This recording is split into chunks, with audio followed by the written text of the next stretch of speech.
ஸ்ரீ சக்கரம் பக்தி சேனல் மெய்யன்பர்களுக்கு நேயர்களுக்கு ஜோதிடர் உங்கள் வீட்டு ஜோதிடர் சரவணாமட்டம் வணக்கம் கூறி பேசுவதில் மகிழ்ச்சி அடைகிறேன்.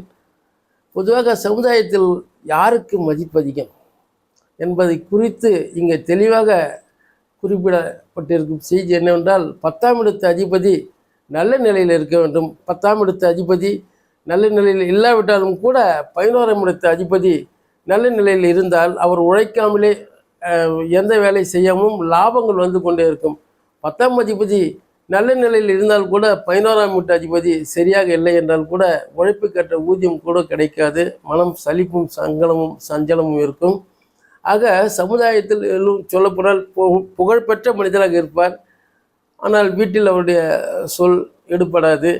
அதே நேரத்தில் வீட்டில் செல்லா காசாக இருப்பார். அவர் வெளி உலகத்தில் பார்த்தால் அவர் சொல்லும் வாக்குக்கு பல கோடி மக்கள், பல ஆயிரம் மக்கள் பணிந்து வணங்கி அவர் சொல்லுக்கு கட்டுப்பட்டு இருப்பார்கள். ஆக 10ஆம் இடம் எப்படி இருக்கும் என்பதை குறித்து தான் 10ஆம் இடத்தை அதிபதி கெடாமல் இருக்க வேண்டும். 10ஆம் இடத்தை சுபக்கோள்கள் பார்வை செய்ய வேண்டும்.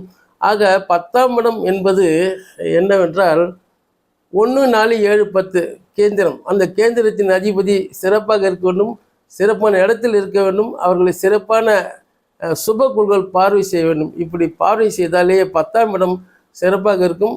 தர்ம கர்மாதிபதி யோகம் என்று சொல்லக்கூடிய 9க்கும் 10க்கும் உண்டானவன் ஒரு இடத்தில் இணைந்தால் கூட 10ஆம் இடம் சிறப்பாக இருக்கும்.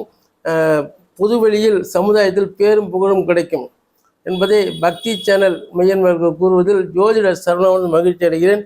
ஆக 10ஆம் இடம் குறித்து விரிவாக நிறையவும் பேசலாம்.